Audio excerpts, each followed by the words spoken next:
लोगों का खाना 2000 लोगों ने 3000 लोगों ने खाया था। वो मुर्जा भी आपको दिखाएंगे। तो सबसे ज़्यादा खूबसूरत बात है वो ये वाली लिखी हुई शेब बनी हराम रज़ियल्लाहु जी। तो गाइस ये जो मस्जिद इस वक्त आप देख रहे हैं यहाँ पे हज़रत जाबर रज़ियल्लाहु अन्हु का घर हुआ करता था, ठीक है। यहाँ पर नबी सल्लम की बरकत से मौज़ा हुआ था। जो सारा मोहल्ला आप इस वक्त देख रहे हैं ये बनी हराम के नाम से जाना जाता है, ठीक है। अस्सलाम वालेकुम गाइस, कैसे हैं आप सब? उम्मीद करता हूँ सब खैर आफियत होंगे। सबसे पहले तो हुज़ूर पाक की ज़ात पे करोड़ों जी। तो इस वक्त मैं मौजूद हूँ मदीना पाक में और आप ये जो मोहल्ला देख रहे हैं ना, ठीक है, ये बनी हराम का मोहल्ला है। आज इस मोहल्ले में इंशाल्लाह आप लोगों को एक बहुत मुकद्दस और तारीखी मुकाम की ज़ियारत करवाने लगे हैं, ठीक है। उसके साथ साथ आप लोगों के साथ है यहाँ पे जो नबी करीम सल्लल्लाहु अलैहि वसल्लम की बरकत से एक मौज़ा हुआ था, जो कि 2 लोगों का खाना 2000 लोगों ने 3000 लोगों ने खाया था। वो मौज़ा भी आपको दिखाएंगे और मौज़ा किस जगह पर हुआ था वो मकाम भी आपको दिखाएंगे इंशाल्लाह। और उस वाक़या भी वो वाक़या भी आप लोगों के साथ इंशाल्लाह शेयर करेंगे। आपने वीडियो को एंड तक लाज़मी देखना है। उससे पहले अगर आप मेरे चैनल पर नए हैं तो प्लीज़ चैनल को सब्सक्राइब लाजमी करें और वीडियो को भी लाइक लाजमी करें। जज़ाकल्लाह जी। तो गाइस ये जो मस्जिद इस वक्त आप देख रहे हैं यहाँ पे हज़रत जाबर रज़ियल्लाहु अन्हु का घर हुआ करता था, ठीक है। यहाँ पर नबी सल्लम की बरकत से मौज़ा हुआ था, जो कि 2 लोगों का खाना 2000-3000 लोगों ने खाया था यहाँ पे, ठीक है। वो वाक़या मैं आप लोगों के साथ शेयर कर देता हूँ कि ये जो मकान है इसकी बैक साइड पे ग़ज़वा खंदक का जहाँ मतलब है इस्लाम की तीसरी बड़ी जंग हुई थी, ठीक है। तो वहाँ पे मतलब जंग थी, उसकी वजह से यहाँ पे खंदक खोदी जा रही थी। तो एक बहुत ही बड़ी चट्टान आ गई थी जो कि सहाबा कराम रज़ियल्लाहु अन्हुम से नहीं थी टूट रही। तो ये खबर नबी के सल्लम को वसूल हुई, तो उन्होंने आके मतलब ये उस चट्टान को तोड़ा। तो हज़रत जाबर रज़ियल्लाहु अन्हु जो कि बहुत बड़े सहाबी थे, ठीक है, उन्होंने फिर आप सल्लम के पेट पर पत्थर को बंधे हुए देखा। तो उन्होंने आप सल्लम से इजाज़त मांगी, या रसूलल्लाह मुझे घर में थोड़ा काम है तो मैं काम करके वापस आता हूँ, ठीक है। तो जैसे वो घर में उन्होंने आपके घर में आके अपनी बीवी से कहा कि घर में कुछ खाने को है, ठीक है। तो उन्होंने फरमाया कि थोड़े से जौ हैं, ठीक है, 1-2 किलो होंगे और एक बकरी का बच्चा है, अगर आप बोले तो वो कर लेते हैं, ठीक है। तो हज़रत जाबर रज़ियल्लाहु अन्हु ने वो बकरी का बच्चा ज़िबा किया और साथ में अपनी बीवी को बोला कि इन जौ की रोटियां बना लो, ठीक है।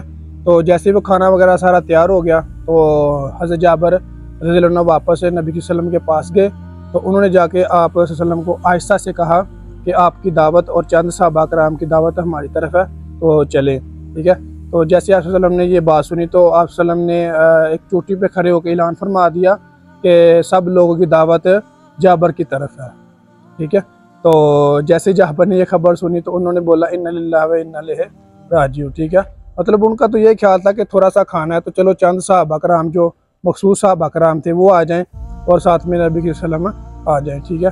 तो आप सल्लम ने जब ये खबर सब लोगों को सुना दी तो उसके बाद फिर हज़रत जाबर रज़ियल्लाहु अन्हु ने आप सल्लम से कहा कि अल्लाह के रसूल खाना तो बहुत कम है और आप लोगों ने सबको दावत दे दी है। तो आप सल्लम ने फरमाया कि तुम घर चले जाओ और जब तक मैं ना हूँ तो खाने को ढांप के रखना, ठीक है। तो आप सल्लम भी हज़रत जाबर रज़ियल्लाहु अन्हु के घर तशरीफ़ ले आए, ठीक है। ये जो मस्जिद आप देख रहे हैं ना, यहाँ पे उनका घर हुआ करता था और उनके तारीखी मुकाम के तौर पे यहाँ पे माशाल्लाह से मस्जिद बना दी गई है। तो जैसे ही आप सल्लम हज़रत जाबर रज़ियल्लाहु अन्हु के घर आए तो आप सल्लम ने खाने को देखा और फूंक मारी और अल्लाह पाक से बरकत के लिए दुआ की, ठीक है। तो हज़रत जाबर रज़ियल्लाहु अन्हु से हुक्म फरमाया कि मतलब 10 लोगों को या 15-20 लोगों का ग्रुप वाइज बंदों को ना अंदर भेज दिया और खाना खाते जाएँ, ठीक है। तो हज़रत जाबर रज़ियल्लाहु अन्हु ने ऐसा ही किया कि मतलब 10 सहाबा कराम को 15 सहाबा कराम को अंदर भेजते गए और वो खाना खाते गए, ठीक है।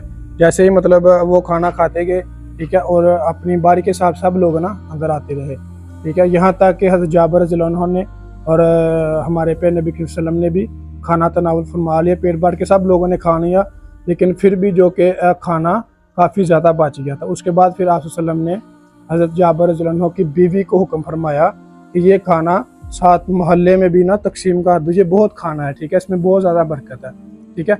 उनकी बीवी ने ऐसा ही किया। ये वाला मौज़ा माशाल्लाह से बहुत ही एक बड़ा मौज़ा है। देखें कि एक छोटा सा बकरी का बच्चा था और 1-2 किलो जौ होंगे, मतलब जिसकी रोटियां बनाई होंगी, ठीक है, और एक बकरी का बच्चा था, ठीक है। तो फिर भी काफ़ी सहाबा कराम ने खा लिया था। मतलब बाज़ रवायात में आता है कि 1000 सहाबा थे, बाज़ में आता 2 थे, बाज़ में आता 3 थे, ठीक है। तो सब लोगों ने जब खाना खा लिया फिर तो इस मोहल्ले में भी तकसीम किया गया।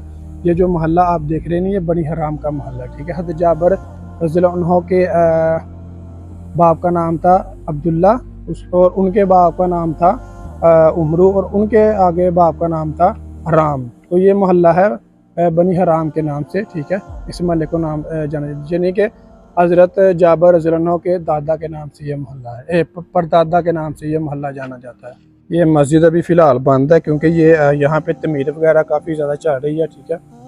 ये देखें, ये सिर्फ फ़र्ज नमाज के लिए खुली जाती है, ठीक है, तो वरना ये ज़्यादातर बंद रहती है, ठीक है। माशाल्लाह से पहले मतलब और थी मस्जिद, फिर उसको मतलब शहीद करके तो अब ये माशाल्लाह से काले पत्थरों वाली मस्जिद बनाई गई है, ठीक है। या माशाल्लाह से देख सकते हैं कि बहुत ही शानदार और तारीखी मुकाम है, एक बहुत ही खूबसूरत ज़ियारत है ये वाली, ठीक है। ये माशाल्लाह से देखिए अभी बहुत ही प्यारी इन्होंने ये मस्जिद बनाई है। जो सारा मोहल्ला आप इस वक्त देख रहे हैं ये बनी हराम के नाम से जाना जाता है, ठीक है। ये माशाल्लाह से बहुत ही खूबसूरत घर है, मतलब बहुत ही प्यारे और बहुत ही पुराने घर हैं, ठीक है। और ये बनी हराम के नाम से जाना जाता है क्योंकि हज़रत जाबर रज़ियल्लाहु के परदादा का नाम था बनी हराम, ठीक है। और उन्हीं के नाम से 1400 साल से ये मोहल्ला जाना जाता है, उन्हीं के नाम से। आप जब भी आए ज़ियारत करने के लिए और किसी भी गाड़ी वाले को, टैक्सी वाले कहते हैं कि हमने मोहल्ला बनी हराम जाना है, जहाँ पे बनी हराम वाली मस्जिद है, ठीक है। इस मस्जिद का नाम भी मस्जिद बनी हराम है, ठीक है। तो एक बहुत ही तारीखी और मौजे के तौर पे ये जगह है, ठीक है। आप सल्लम भी यहाँ पर तशरीफ़ लाए थे, ठीक है। ये रास्ता है, ठीक है। अब वल्लाह आलम अल्लाह जानता है कौन से रास्ते थे आए थे, क्योंकि आपको पता 1400 साल हो गए हैं, तो यहाँ पे घर वगैरह भी बाद में तमीर हुए होंगे, और यही रास्ते मतलब 2-3 रास्ते इस मस्जिद को लगते हैं, ठीक है। तो नबी के सल्लम यहाँ पे तशरीफ़ लेके आए थे, ठीक है। कुछ रवायात में आता है कि नबी सल्लम ने यहाँ पर नमाज भी अदा की थी, तो आप यहाँ पे लाजमी आके इस जगह की ज़ियारत करें। तो सबसे ज़्यादा खूबसूरत बात है वो ये वाली लिखी हुई शेब बनी हराम रज़ियल्लाहु अन्हु, ठीक है। शेब का मतलब होता है कि मोहल्ला यानी चोटी या गार को कहा जाता है, ठीक है ना, यानी जैसे कि मोहल्ले को कहा जाता है। आप मिसाल ले लें, ठीक है। और ये देखिए आगे लिखा हुआ बनी हराम, यानी कि ये शेब बनी हराम का मोहल्ला, ठीक है। उसके बाद ये देखिए नीचे उन्होंने किंग फैसल हैं, ठीक है। उसके बाद सऊदी वली अहद है, ठीक है। और साथ में ये मदीना मुनव्वरा के गवर्नर की तस्वीरें लगी हुई हैं, ठीक है। और माशाल्लाह से ये नीचे देखें, ये लिखा है सल्लु अला हबीबी कल्बी का या तैयब, यानी कि रसूलुल्लाह सल्लल्लाहु अलैहि वसल्लम पर दुरूद व सलाम पेश करो ताकि तुम्हारे दिल को सुकून पहुँचे, सल्लल्लाहु अलैहि वसल्लम, ठीक है। तो ये माशाल्लाह से एक बहुत ही तारीखी मुकाम है, बहुत ही प्यारी जगह, ठीक है। आप लाजमी यहाँ पे इंशाल्लाह विज़िट करें, तो यहाँ पे लाजमी ज़ियारत करने आए। इस तरफ है ये मतलब किबले वाली साइड है, ठीक है। ये मेहराब भी बना हुआ है, ठीक है। माशाल्लाह से बहुत एक मौज़े के तौर पे एक तारीखी मुकाम भी है, और यहाँ पे नबी सल्लम की बरकत से जो मौज़ा हुआ था ये हमारे लिए बहुत बड़ा एक मौज़ा देखने को, ठीक है। वो इसी मुकाम पर हुआ था। ये जो मस्जिद जहाँ पे बनाई गई है ना, यहाँ पे हज़रत जाबर रज़ियल्लाहु का घर हुआ कर रहा था, और वो वाला मौज़ा इसी मुकाम पर हुआ था, ठीक है। माशाल्लाह से एक बहुत ही खूबसूरत जगह ये वाली, ठीक है। तो आप लाजमी यहाँ पे ज़ियारत करने के लिए आएँ। मेरी दुआ है कि अल्लाह पाक आप सबको इस जगह की और मक्का मुकर्रमा की, मदीना मुनव्वरा की, और यहाँ पे जो मखसूस और ख़ास ज़ियारतें हैं उनकी हाज़िरी नसीब फरमाए, जज़ाकल्लाह। जी तो गाइस ये था हमारा आज का व्लॉग। अगर मेरी वीडियो अच्छी लगी हो तो प्लीज़ चैनल को सब्सक्राइब लाजमी कर दें, और वीडियो को भी लाइक लाजमी करें, और कमेंट सेक्शन में अपनी राय का इज़हार लाजमी करें, और कमेंट में मुझे लाजमी बताएं कि मैं आगे आप लोगों को किस जगह की ज़ियारत करूँ, और मैं इंशाल्लाह कोशिश करूँगा कि आप लोगों को उस मुक़द्दस मुकाम की ज़ियारत करूँ मुकम्मल तफ़सील के साथ। जज़ाकल्लाह।